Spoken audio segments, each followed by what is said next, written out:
Kadambari silks లో కళ్యాణ గమనీయం cell March 6 నుండి 19 వరకు ప్రతి 15,000 బ్రైడల్ సారీస్ కొనుగోలుపై ఒక గోల్డ్ కాయిన్.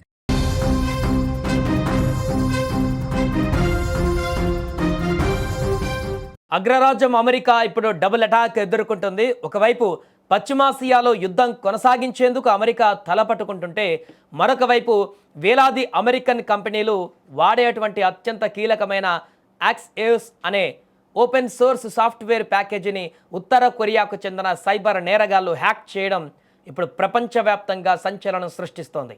ఈ దాడి ప్రభావం ఎంత తీవ్రంగా ఉందంటే, దీని నుంచి కోలుకోవడానికి అమెరికా కంపెనీలకు నెలల సమయం పడుతుందని నిపుణులు హెచ్చరిస్తున్నారు.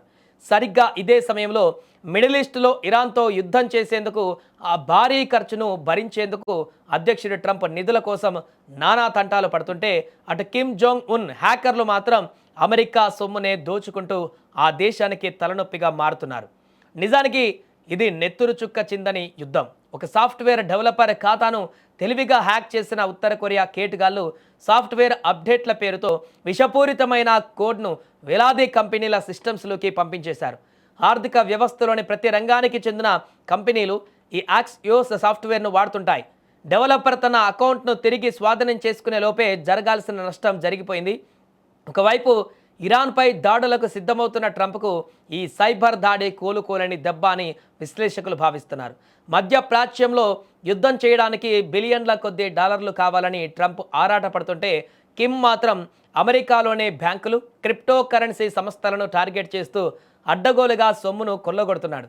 ఇలా దొంగిలించిన బిలియన్ల డాలర్లను కిమ్ తన క్షిపణుల తయారీకి మరియు అణ్వాయుధ పరీక్షలకు వాడుకుంటున్నాడు. అంటే అమెరికా సొమ్ముతోనే అమెరికాను భయపెట్టేటువంటి ఆయుధాలను ఉత్తర కొరియా తయారు చేస్తోంది. ఇక ఈ సైబర్ హ్యాకింగ్ను కేవలం ఒక సాంకేతిక లోపంగా చూడలేదు. ఇది ఒక పక్కా వ్యూహం ప్రకారం జరుగుతున్నటువంటి ఆర్థిక విధ్వంసం. గతంలో కూడా ఉత్తర కొరియా హ్యాకర్లు పలు అంతర్జాతీయ బ్యాంకుల నుంచి కోట్లాది రూపాయలు కాజేశారు. ఇప్పుడు యాక్సియోస్ వంటి సాఫ్ట్వేర్లను లక్ష్యం చేసుకోవడం ద్వారా అమెరికా వాణిజ్య రంగాన్ని స్తంభింపజేయాలని వారు చూస్తున్నారు. ట్రంప్ ఇరాన్తో యుద్ధం పైన దృష్టి పెట్టిన ప్రతిసారి అటువైపు నుంచి కిమ్ తన హ్యాకర్ల సైన్యాన్ని ఉసిగొలుపుతున్నాడు.